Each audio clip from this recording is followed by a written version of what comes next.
സൂറത്തുർ റഹ്മാൻ 27ാമത്തെ ജുസിലാണ് അതുള്ളത്.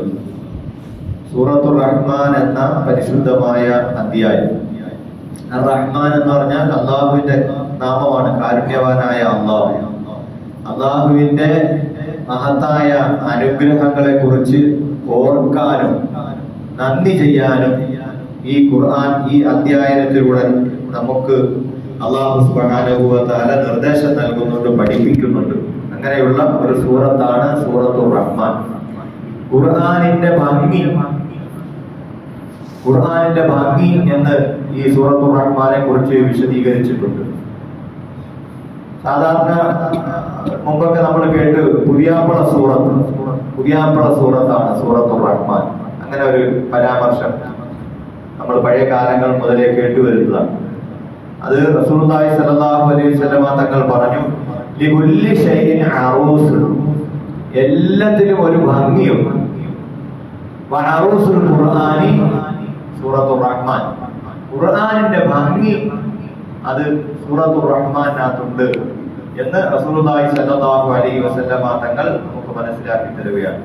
അതെന്താ, നമ്മൾ പാരായണം ചെയ്ത് കേട്ടപ്പോൾ തന്നെ നമുക്കറിയാം അതിന്റെ ആ ഒരു വശ്യ മനോഹാരിത. മാത്രമല്ല, സ്വർഗത്തിൽ ആളുകൾ കേട്ട് ആനന്ദം കൊള്ളുന്ന രണ്ട് സൂറത്തുകളെ സംബന്ധിച്ച് റസൂലുള്ളാഹി സ്വല്ലല്ലാഹു അലൈഹി വസല്ലം തങ്ങൾ പറഞ്ഞ കൂട്ടത്തിൽ ഈ സൂറത്തുർ റഹ്മാൻ സൂറത്തുൽ മറിയമും ഉണ്ട്. ഈ സംഗീതങ്ങളും പാട്ടുകളൊക്കെ കേൾക്കാൻ നമ്മുടെ സാധാരണ ദുനിയാവിലെ ആളുകൾ ആഗ്രഹിക്കുകയും അത് വലിയ ആനന്ദം കണ്ടെത്തുകയും ചെയ്യുന്ന പോലെ, അതിനേക്കാളും ഒക്കെ ഉപരി സ്വർഗത്തിൽ ഖുർആൻ കേട്ടുകൊണ്ടാണ് ആളുകൾ ആനന്ദിക്കുന്നത്. അങ്ങനെ വശ്യ മനോഹരമായ നിലയിൽ പ്രവാചകന്മാർ ഉൾപ്പെടെ ഈ ഖുർആൻ പാരായണം നടന്നു. അതിൽ ഏറ്റവും ഭംഗിയായിട്ട് സൂറത്ത് മറിയമും സൂറത്ത് റഹ്മാനും പാരായണം ചെയ്തിട്ട് ജനങ്ങൾ മനസ്സിന് വലിയ റാഹത്തും സന്തോഷവും. ദുനിയാവിൽ തന്നെ അതിന്റെ അർത്ഥം മനസ്സിലാക്കിക്കൊണ്ട് ഈ സൂറത്ത് പാരായണം ചെയ്താൽ വലിയ സമാധാനം കിട്ടുമെന്നാണ്.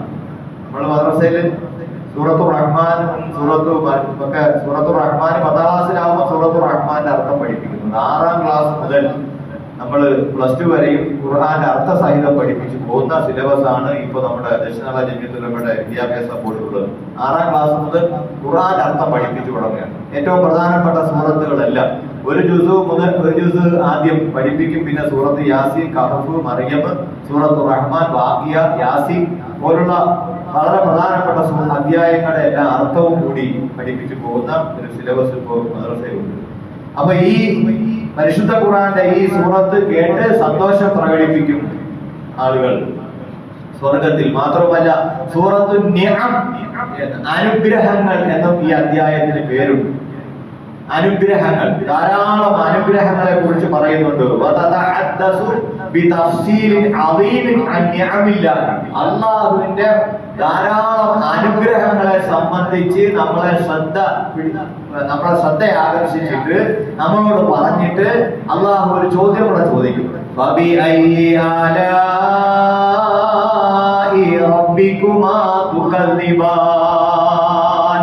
31 സ്ഥലത്ത് ഇത് ഞാൻ ആവർത്തിക്കും. ആ സൂറത്തിൽ തന്നെ 31 പ്രാവശ്യം എന്ന് ആവർത്തിക്കും. അതായത് ഓരോ അള്ളാഹുവിന്റെ അനുഗ്രഹങ്ങൾ നമ്മളോട് പറഞ്ഞിട്ട് പരിശുദ്ധ റസൂലുള്ളാഹി സ്വല്ലല്ലാഹു അലൈഹി വസല്ലം ചോദിക്കുകയാണ്, ജിന്നുകൾക്കും മനുഷ്യർക്കും അള്ളാഹു റസൂൽ ഓതി കേൾപ്പിച്ചു എന്നാണ്. എന്നിട്ട് അവർ രണ്ടുപേരോടുമായിട്ട് നബിയെ അങ്ങ് ചോദിക്കണം, അള്ളാഹു നിങ്ങൾക്ക് തന്ന അനുഗ്രഹങ്ങളിൽ ഏതൊന്നിനെയാണ് നിങ്ങൾക്ക് നിഷേധിക്കാൻ പറ്റുക? നിങ്ങൾ നിഷേധിക്കും. അതിങ്ങനെ ആവർത്തിച്ച് ഓരോ അനുഗ്രഹങ്ങളും പറഞ്ഞ് അതില് ഭൗതിക കാര്യങ്ങള്, സയൻസ് ഉണ്ട്, ശാസ്ത്രത്തിന് കണ്ടുപിടിക്കാനുള്ള കാര്യങ്ങളുണ്ട്. ഈ ആയത്തിലൂടെ കണ്ടുപിടുത്തം നടത്തിയിട്ടുണ്ട്. 2 സമുദ്രങ്ങളെ സംബന്ധിച്ച് കണ്ടുപിടിച്ചു. കൊളംബസ് അമേരിക്ക കണ്ടുപിടിക്കാനുള്ള യാത്ര ഇബ്നു റുഷ്ദ് എന്ന് പറയുന്ന ഒരു വലിയ പണ്ഡിതന്റെ ആഹ്വാന പ്രകാരമാണ് സഞ്ചരിച്ചത്. അങ്ങനെ സഞ്ചരിക്കാൻ കാരണം ഈ വിശുദ്ധ ഖുർആൻ സൂറത്തുർ റഹ്മാനിലെ ഒരു ആയത്താണ് എന്ന് പറയപ്പെടുന്നു. അപ്പൊ അങ്ങനെ ശാസ്ത്ര സത്യങ്ങളിലേക്ക് വിരൽ ചൂണ്ടുന്നുണ്ട്, പ്രാപഞ്ചിക പ്രതിഭാസങ്ങളിലേക്ക് വിരൽ ചൂണ്ടിക്കൊണ്ടൊക്കെ അള്ളാഹു സംസാരിച്ചിട്ടാണ് ചോദിക്കുന്നത്, നിങ്ങൾക്ക് അള്ളാഹു തന്ന അനുഗ്രഹങ്ങളിൽ ജിന്നുവർഗമേ, മനുഷ്യവർഗമേ, നിങ്ങൾക്ക് ഏതിനെയാണ് നിഷേധിക്കാൻ കഴിയുക എന്ന് എന്ന് ചോദിക്കുന്ന ഒരു ചോദ്യമാണ്. അപ്പൊ സൂറത്ത് നിഅം, അനുഗ്രഹങ്ങളുടെ സൂറത്ത് എന്നും ദുനിയാവിലും ആഖിറത്തിലും അള്ളാഹു നൽകുന്ന അനുഗ്രഹങ്ങളെ കുറിച്ചും പ്രിയപ്പെട്ടവരെ ഈ അധ്യായത്തിലൂടെ നമുക്ക് അള്ളാഹു തആല മനസ്സിലാക്കി തരുന്നുണ്ട്. നോക്കൂ, നിങ്ങൾ ഇതിന്റെ അർത്ഥം ചെറുതായിട്ട് കുറച്ച് ഭാഗം മാത്രം ഒന്ന് പറയാം.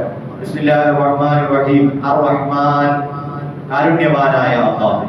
കാരുണ്യവാനായ അല്ലാഹു എന്ന് പറഞ്ഞിട്ട് അടുത്തത് അല്ലമൽ ഖുർആൻ, അവൻ ഖുർആൻ പഠിപ്പിച്ചു.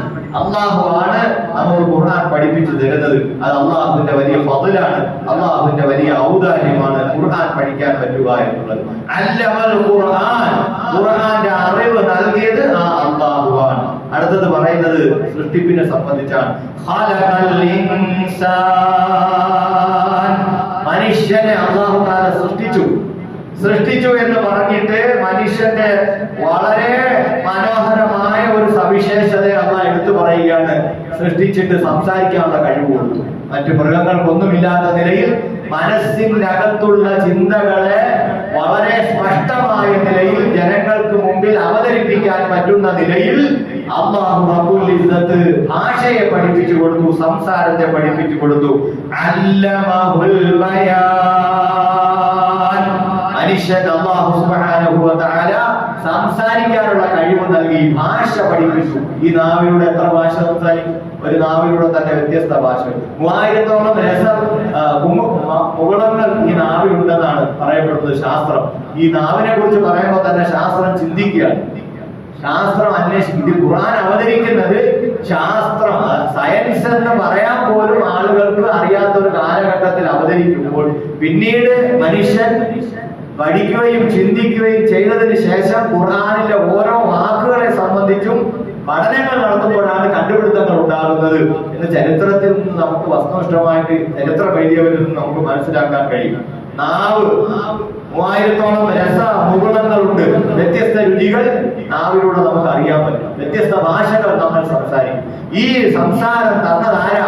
അതുകൊണ്ടാണ് പരിശുദ്ധ പ്രവാചകൻ പറഞ്ഞത്, നിങ്ങൾ സംസാരിച്ച് തുടങ്ങുമ്പോൾ ആ കുഞ്ഞിനെ അല്ലാഹ് എന്ന് പറയിപ്പിക്കുക. ആ കുഞ്ഞിനെ കൊണ്ട് നിങ്ങൾ ആദ്യം ആ കുഞ്ഞ് സംസാരിച്ച് തുടങ്ങുമ്പോൾ അതിന്റെ നാവിൽ നിന്ന് അല്ലാഹ് എന്ന വാക്ക് വരട്ടെ.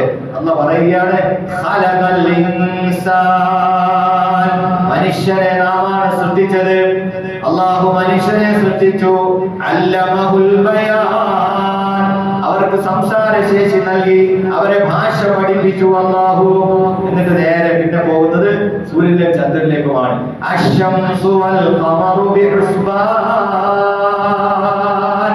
സൂര്യനും ചന്ദ്രനും അല്ലാഹുവിനെ പ്രണാമം ചെയ്യുന്നുണ്ട്, അല്ലാഹുവിനെ അനുസരിക്കുന്നുണ്ട്.